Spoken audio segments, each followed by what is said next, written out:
back to another video. My name is Tierney. Hello and welcome to Bookmas Day 10. A little behind, but it's fine. It's fine. We're still gonna do the 12 videos. We're gonna get 12 videos out. We're on a roll, okay? We will get to 12. And we're gonna talk about today the 10 best audiobooks I've listened to this year. So this year was a really big audiobook year for me. I finally got really into it. I got Libby, I got my library card renewed. I full sended audiobooks because I have such a long drive to work that it just makes sense for me to listen to books, but it has to be specific.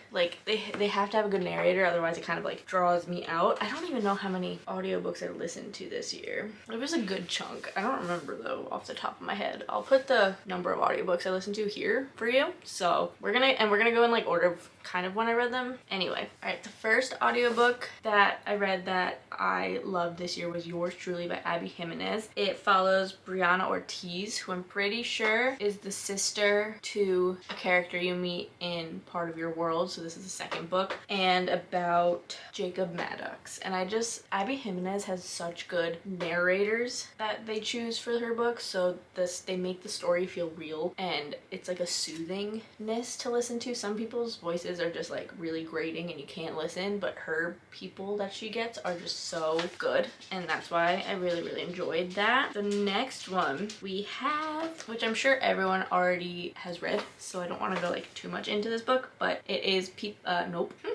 is Beach Read by Emily Henry. Again, she has just the narrators that are very good and soothing sounding, so that's why I really enjoyed it. And I really enjoyed the whole aspect of the two rival writers writing each other's genre book and seeing how well the other did in the genre. And I just really also enjoyed that whole storyline. I read both that and People We Meet on Vacation, and I definitely like Beach Read more than People We Meet on Vacation, which I feel like people are the opposite. Maybe if I read them in the other order, that might have been why, but I really liked Beach Read, and I liked how, I don't know, I just liked their whole dynamic and chemistry between each other. Then we have, so I read this book twice. Once physically, and then the second time I listened to it to reread it before the second book came out, and which is Quicksilver by Callie Hart. And the audiobook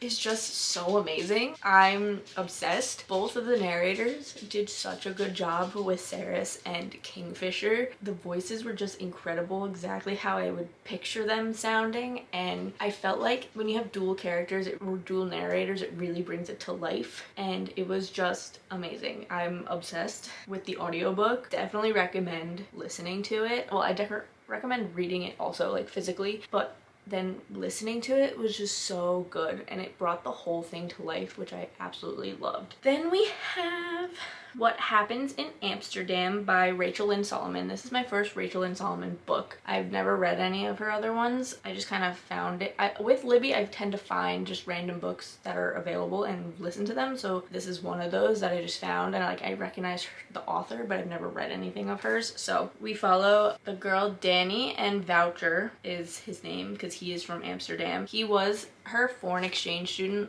in high school, so they knew each other, and they really had a whole big romance back in high school. And then she loses her job and gets a new job in Amsterdam, and she just throws doesn't throw her life away, but drops everything and moves to Amsterdam, and then runs into him, and they kind of reconnect. She rents an apartment from him. Then there's a fake dating aspect to it as well, which I really enjoyed, and I just really liked the two of them together and the whole aspect of the two of them together. And I really liked I don't remember if it was one or two narrators, don't remember, but they were also very soothing. They were very good narrators. I think it was just one narrator, and I really enjoyed this storyline. It was very different from what I feel like I've read before. But yeah, she is trying to escape the mess she has made in America and getting a new job in Amsterdam, and then running into her ex basically, which she didn't think she would do. So it was really interesting, and I really enjoyed it. Next, we have Arcana Academy by Elise Kova. Now that it's one narrator, and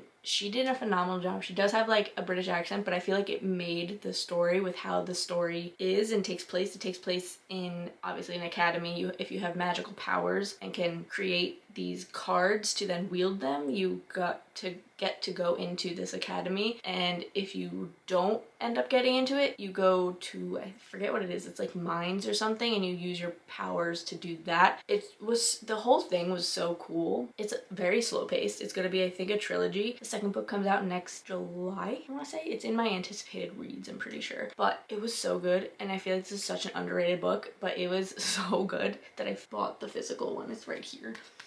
That's how much I loved this book when I read it. And you're following one girl, Clara, and she pretends to be of like a high status of this whole, oh my gosh, village that like got burned down by the prince himself. And then there's like fake dating with the prince, and like there's the whole prince and her, oh my gosh, the banter and the tension is just so good.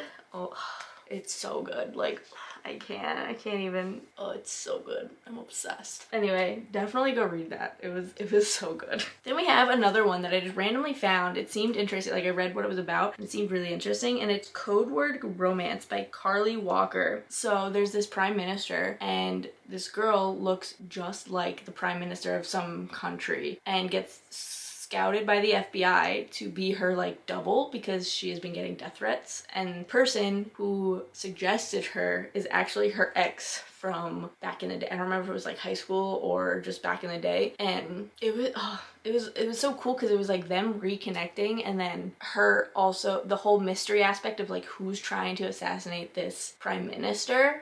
So there was a whole mystery aspect, which I really liked. It was very different than any kind of romance I've read before like that. Like, nope. Haven't read anything like that. That's what I'm trying to say. And I really enjoyed it. So, I don't know. It was really cool. Oh, it's not FBI. It's CIA. My bad. Anyway, yeah. And then they like have to do a whole fake dating thing. Like, she's fake dating her bodyguard, but it's like they actually know each other, but they think she's the prime minister. I don't know. It was really interesting and good, and I wanted to know what happened, and I really wanted to know who the suspect, like, and who was doing this whole plotting and everything. It wasn't just the romance aspect, but I was really enjoying the whole mystery aspect of it well. So, next one was actually part of the Scared Sexy series, which is like that audio book series on Audible that like a bunch of authors did, but this one was my favorite one out of the whole thing. It was Spicy Little Curses by J.T. Geisinger. I didn't want that to end. It was so good. I kept like, once it ended, I was like, wait, I want more. I want more of this story. I want more of these characters. It was, I don't know. I've never read anything by this author before, but it made me want to read more because I was so invested and so intrigued on what was going on. And so now I do have some more of hers, which I'm really excited to start reading. But she had the best one in the whole series. The whole series, she had the best one, and it was so good. And I needed more, but it ended, and I was like, wait, what? That's it? Alright, we had to move a little bit and my camera died, but we only have like 3.5 more to talk about. Anyway, the next one is The Witch Collector by Carissa Weeks. I randomly found it. It seemed interesting. I've been eyeing it for a little bit, so then I decided why not. It's about this witch collector who on Harvest Moon comes and collects a witch for the Frost King. Hi everyone, it's the next day because my camera battery died and I didn't get to finish this audiobook video and then it got dark, so like I couldn't keep video. It was just a whole thing. Anyway, I don't know what I said, what the last thing I said was, but I was about to start talking about The Witch Collector by Carissa Weeks. That was so good. I forget what I was saying. What was I saying? Oh, I was definitely talking about what the book is about, wasn't I? I gave this book a 5 stars because I loved it so much, and I literally physically bought them and the next 2 in the series because I want to continue it and know what happens because the ending was crazy. Anyway, it's about this person who is the witch collector, and every year he comes to a village, any of the villages, and takes one of the witches on the Harvest Moon night and bring them to help aid the Frost King. And this year he was going to be taking Raina Bloodgood, who, her whole thing was that she wanted to kill the witch collector because I think it was like 8 years ago he took her sister, and she has never forgiven him for that, wants to try and get her back, all this stuff. But then as the witch collector is making his way through the different towns, like telling him, yes, I'm taking it, no, I'm not taking someone from your village, some other troop just like comes on in and is like, just kills all the villages. And so he's somehow gets to the village before him and finds Reyna. They fight, like there's a whole fight, and then basically they escape, and now they're on this journey to where the Frost King is. And yeah, that's all I'm gonna say about that, because then there's more stuff that happens, obviously. But yeah, I'm really I loved that, but it was such a good audiobook. The second one wasn't out on Libby, otherwise I would have continued it right away, but it wasn't out yet. So there's that. Then we have Hooked by Emily Wow, am I okay? Hooked by Emily McIntyre. I gave this 4.25 stars. I don't know why I said that. You will know all of the books I read this whole year and their ratings in the last video of the year probably, which is all the books I read this year. So this was my first book by Emily McIntyre, and it was really good.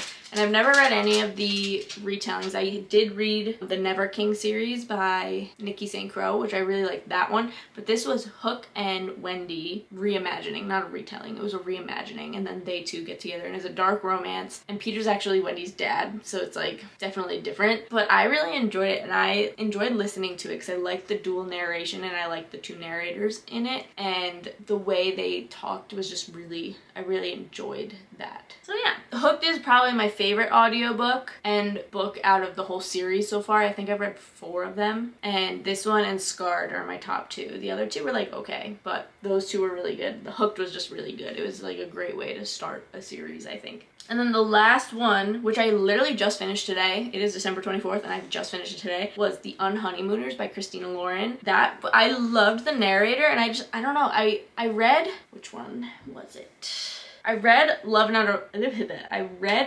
Other Words by Christina Lauren, and that one didn't hit as hard as I feel like this one did. This one was so much better, in my opinion, and I really enjoyed it. It's about Olive and Ethan who take their siblings' honeymoon because everyone gets food poisoning at the wedding except for the 2 of them because they did not eat the seafood buffet, and they've always hated each other, but then they start communicating and understanding what happened between the 2 of them, and I really enjoyed it until the epilogue. Once the epilogue hit, it was in Ethan's point of view, so there was a different narrator, and I don't know if it was the microphone or what, but it sounded so echoey, and it was just like, it just like threw me because the whole book was so good and read so well from this narrator that this just like was like a shock to my system when I was reading it. I was like, what the heck? And I don't know what happened, but it just kind of threw me for a second. But otherwise, it was really good. I really enjoyed it. Yeah, I wasn't sure how I was gonna enjoy it because it is such a popular book and I'm always like hesitant on those, but it was really good. I understand the hype